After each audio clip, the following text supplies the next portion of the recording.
Hello friends, उम्मीद करता हूँ आप सभी ठीक होंगे। आज हम लोग देखेंगे लेखक परी से जितने भी ऑब्जेक्टिव क्वेश्चन हैं, लेखक परी जगह भारत से हमने क्या सीखा। जो भाषण है जिसके लेखक कौन था, मैक्स मुलर थे। उनका संक्षिप्त परिचय और जो उस भाषण का जो है संक्षिप्त क्या कहते हैं, एक छोटा सा वीडियो बना दिया, दोनों एक ही वीडियो में, उसको देख लीजिए, ठीक है, जिससे ताकि आपका ऑब्जेक्टिव क्वेश्चन बनाने में किसी प्रकार की कोई भी परेशानी नहीं हो। ठीक है, आज हम लोग देखेंगे उनसे संबंधित जितने भी ऑब्जेक्टिव क्वेश्चन है उसको एक नज़र हम लोग देखेंगे। ठीक है, तो पहला क्वेश्चन आपका है कि मैक्स मुलर को वेदांतों का वेदांत किसने कहा था। पहला क्वेश्चन कौन है, मैक्स मुलर को जो है वेदांतों का वेदांत किसने कहा था। तो ये हम आपको बताए हुए थे, पढ़ा। अगर जो पिछला वीडियो नहीं देखा है तो उसको जाकर देख लीजिए, ताकि इसमें से जितने भी ऑब्जेक्टिव क्वेश्चन है आपको बनाने में दिक्कत नहीं है। मैक्स मुलर को वेदांतों का वेदांत किसने कहा था, तो किसने कहा था, गांधी जी ने कहा था, स्वामी विवेकानंद ने कहा था, अम्बेडकर ने कहा था, गुणाकर मूल ने कहा था। किसने कहा था, स्वामी विवेकानंद ने कहा था। किसने कहा था, स्वामी विवेकानंद ने कहा था। अगला पढ़ लेंगे, कह रहा कि दारिस नामक सोने का सिक्का सिक्कों से भरा घड़ा किसे मिलता है। जो दारिस नामक सोने की जो सिक्का रहता है, वो भरा जो घड़ा रहता है वो किसको मिलता है, हेकल को मिलता है, हकर्स को मिलता है, या फिर वारेन हेस्टिंग को मिलता है, या विलियम जोन्स को मिलता है। किसे मिलता है, वारेन हेस्टिंग को मिलता है। किसे मिलता है, वारेन हेस्टिंग को मिलता है। क्वेश्चन नंबर 3 देखेंगे, कह रहा है कि मेघदूत नामक पुस्तिका का अनुवाद मैक्स मुलर ने किस भाषा में किया था। ये बताए हुए थे आपको, ठीक है। तो जो कह रहा है मेघदूत नामक जो पुस्तक था उसको मैक्स मुलर ने किस भाषा में रूपांतरित किए हुए थे। तो किस भाषा में, तो जर्मन भाषा में किए हुए थे। अगला पॉइंट है, संस्कृत भाषा और यूरोपियन भाषा का तुलनात्मक व्याख्यान किसने दिया था। कह रहा है जो संस्कृत भाषा को यूरोपियन भाषा से तुलनात्मक किसने कहा था। मैक्स मुलर ने कहा था, गुणाकर मूल्य ने कहा था, नलिनी मिचन शर्मा ने कहा था, या फिर अमरकांत ने कहा था। तो किसने कहा था, संस्कृत को यूरोपियन भाषा से किसने तुलनात्मक व्याख्या की, तो किसने कहा था, मैक्स मुलर ने तुलना किया था संस्कृत भाषा को यूरोपियन भाषा से। ठीक है, आगे देखेंगे 5 नंबर क्वेश्चन। 5 नंबर आपका क्वेश्चन कह रहा है कि कंठ और केन उपनिषद का अनुवाद मैक्स मुलर ने किस भाषा में किया था। जो कंठ और जो केन उपनिषद थे उसको किस भाषा में अनुवाद किए थे। जाहिर सी बात है, जाहिर सी बात है, ग्रीक भाषा, जर्मन, हिंदी या लैटिन। तो किस भाषा में किए हुए थे, तो ये जर्मन भाषा में किए हुए थे।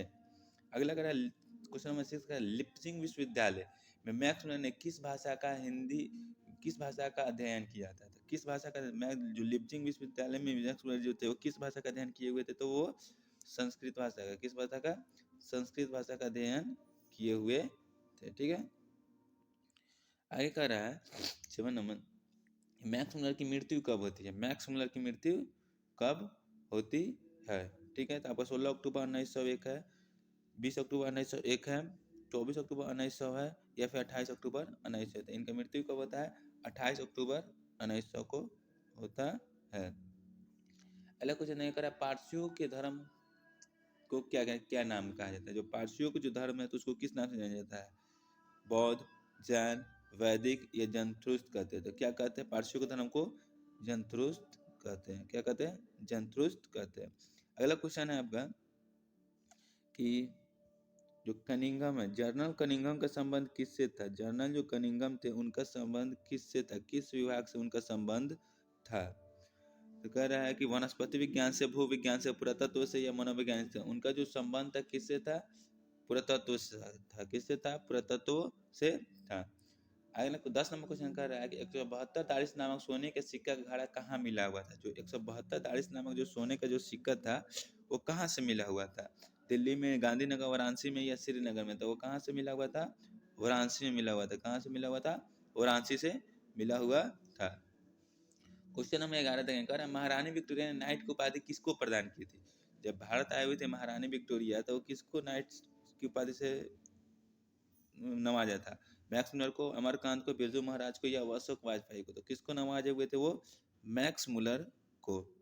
क्वेश्चन नंबर 12 देखेंगे। क्वेश्चन नंबर 12 कह रहा है नालंदा विश्वविद्यालय कहाँ पर स्थित है। आप लोगों को पता ही होगा कि बहुत ज्यादा फेमस है, क्या है ये विद्यालय था। नालंदा विश्वविद्यालय कहाँ पे है, आपका नालंदा विश्वविद्यालय कहाँ है, बिहार में, उत्तर प्रदेश में, या मध्य प्रदेश में, गुजरात में। तो कहाँ है, बिहार में। कहाँ है, बिहार में। अगला क्वेश्चन देखेंगे, नृवंश विद्या का संबंध किससे है? नृवंश जो विद्या है इसका संबंध किससे है? वनस्पति से, प्राणियों से, मानव विज्ञान से या अंतरिक्ष से? तो जो नृवंश जो वंश है, तो वंश किससे आता है? एक बायो क्या एक बायोलॉजिकल नेम है, तो किससे आएगा? मानव विज्ञान से। क्या है? मानव विज्ञान से। आय कह रहा है दारिश क्या है? दारिश क्या है? चांदी का प्राचीन कालीन सिक्का, सोने का प्राचीन कालीन सिक्का, एक देवता है या एक धार्मिक ग्रंथ? तो ये क्या है?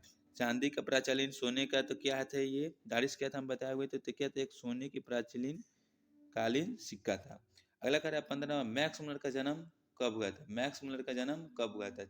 6 सितंबर 1823 को, 6 अक्टूबर 1823 को, 6 नवंबर 1823 को या 6 दिसंबर 1823 को? तो इनका जन्म कब होता है? 6 दिसंबर 1823 को। अगला पॉइंट कह रहा है प्लेटो का संबंध किससे था? प्लेटो जो था वो उसका संबंध किससे था? इटली से। जो जिसने कहा था, जिन्होंने क्या था, एक कहावत बोले हुए थे, ठीक है ना, शेर की खाल में गद्दा छुपा हुआ है, तो मतलब वो कहावत बोले हुए थे। तो जो ये थे किस देश से थे? इटली से थे, स्पेन से थे, भारत से थे या यूनान से थे? तो ये किस देश से संबंध रखते थे? यूनान से थे। कहाँ से थे ये? आपका यूनान से थे। कहाँ से था? यूनान से थे। ठीक है। अगला देखेंगे क्वेश्चन कह रहा है कि 17 नंबर क्वेश्चन कह रहा है आपका कि भारत से हम क्या सीखे, इसके रचनाकार कौन है? भारत से हम क्या सीखे, इसके रचनाकार कौन है? विवेकानंद, मैक्स मुलर, रविंद्रनाथ टैगोर या फिर दयानंद सरस्वती? इसके लेखक कौन है? Max Muller. कौन है? Max Muller. क्वेश्चन 18 देंगे, कह रहा है शाहनामा का रचनाकाल है। शाहनामा जो है इसका रचनाकाल क्या है? 7वीं से 8वीं सदी, 10वीं से 11वीं सदी, 4वीं से 5वीं सदी, 5वीं से 6वीं सदी? तो इसकी क्या है रचनाकाल समय? 10वीं से 11वीं सदी है। क्या है? 10वीं से 11वीं सदी। ठीक है। आगे कराना इस नंबर का, संस्कृत का अग्नि शब्द लैटिन में किस रूप में मिलता है? संस्कृत का जो है अग्नि शब्द वो किस रूप में मिलता है? एग्निस, अग्निस, इग्निस, ओग्निस? तो जो संस्कृत का जो अग्नि शब्द है इसको लैटिन भाषा में कैसे लिखा जाता है? तो इग्निस लिखा जाता है। क्या लिखा जाता है? इग्निस लिखा जाता है। अगला क्वेश्चन देखिए 20 नंबर का, हरकस थे। हरकस कौन था? वनस्पति वैज्ञानिक था, भूगर्भ शास्त्री था, प्राणी वैज्ञानिक था या पुरातात्विक था? तो क्या था? वनस्पति वैज्ञानिक था। क्या था वो? वनस्पति वैज्ञानिक। हरकस क्या था? वैज्ञानिक था। वो क्यों, किसका वैज्ञानिक था? वनस्पति वैज्ञानिक था। क्वेश्चन नंबर कहते हैं सर विलियम जोन्स ने भारत की कब यात्रा की थी? सर विलियम जोन्स थे, वो भारत की यात्रा कब की हुई थे? कब किए हुए थे? 1957 में, 1750 में, 1790 में, 1783 में? तो जो सर विलियम जोन्स का भारत की यात्रा कब करते हैं? 1783 में करते हैं। कब करते हैं? 1783 में करते हैं। क्वेश्चन नंबर 22 कह रहा है मुंडा किस देश की जाति थे? मुंडा जो थे वो किस देश के जाति थे? तो क्या थे? मंगोल, चीन, मुल्तान, भारत? वो किस देश से मुंडा थे? भारत की। एक नाम सुना होगा आपने, बिरसा मुंडा, काफी फेमस है, तो उन्हीं के नाम से ध्यान रखने। वो भी किस जाति से थे? मुंडा जाति से बिलोंग करते थे। बिरसा मुंडा जो भारत के करते थे। तो इस समय क्वेश्चन कर रहा है आपका, भारत से हमने क्या सीखा? पाठ में नए सिकंदर विशेषण किसके लिए प्रयुक्त है? भारत की यूरो के लिए, यूरोप की यूरो के लिए, युवा अंग्रेज अधिकारियों के लिए, या उपयुक्त में से कोई नहीं? तो जो भारत में बोला गया था, मैक्स में आए हुए थे, सिकंदर के किसको नवाजे हुए थे? भारत के वीरों के लिए, यूरोप के वीरों के लिए या फिर युवा अंग्रेज अधिकारियों के लिए थे? किसको नवाजे हुए थे? और युवा अंग्रेज अधिकारियों को नवाजे हुए थे सिकंदर से। अलग है, भारत कहाँ बसता है? भारत कहाँ बसता है? मैक्सवेल ने कहा था कि भारत कहाँ बसता है। ठीक है। तो भारत कहाँ बसता है आपका? दिल्ली के पास, मुंबई के पास, शहरों में या गांव में? तो भारत कहाँ बसता है? गांव में बसता है। क्वेश्चन नंबर 25 देखेंगे, कह रहा है 25 आपका, मैक्स मुलर का जन्म कहाँ हुआ? मैक्स मुलर का जन्म कहाँ हुआ? रत्ना रत्ना पार्क नेपाल में, डेसाउन जर्मनी में, वाशिंगटन अमेरिका में, दिल्ली भारत में? तो कहाँ हुआ था मैक्स मुलर का जन्म? डेसाउन जर्मनी में। क्वेश्चन नंबर 26 कह रहा है वारेन हेस्टिंग था। क्या था? भारत का गवर्नर था, फारस का राजा था, महान दार्शनिक था, प्रसिद्ध समाज सुधारक था। वो क्या थे ये? वारेन हेस्टिंग भारत का एक गवर्नर जनरल था। क्वेश्चन नंबर 27 देखेंगे, कह रहा है मैक्स मुलर के पिता का क्या नाम था? मैक्स मुलर के जो पिता था उसका क्या नाम था? विल्हेम मुलर, हेस्टिंग मुलर, जॉनसन मुलर, पीटर मुलर? था कितना था? क्या नाम था? Wilhelm Müller. इनकी मृत्यु कब हो जाती है? जब मैक्स मूलर कितने वर्ष के थे? मात्र 4 वर्ष के, तभी इनके पिता की क्या हो जाती है? मृत्यु हो जाती है। अगला कह रहा है प्रत्न मानव का अर्थ क्या होता है? प्रत्न, प्रत्न यानी प से प्रत्न, तो प से क्या हो जाएगा? प्राचीन। तो प्रत्न मानव का अर्थ क्या होता है? प्राचीन मानव। क्वेश्चन नंबर देखेंगे 29। क्वेश्चन नंबर 29, क्वेश्चन नंबर 29 आपका कह रहा है कि किसने वाराणसी के पास सोने के सिक्के से भरा एक घड़ा मिला?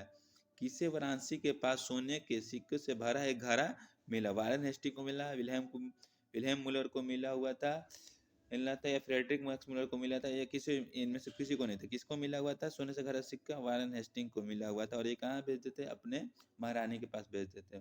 क्वेश्चन नंबर 30 और आखिरी क्वेश्चन देखेंगे। कह रहा है किसके अध्ययन क्षेत्र में भारत के कारण नव जीवन का संचार हो चुका?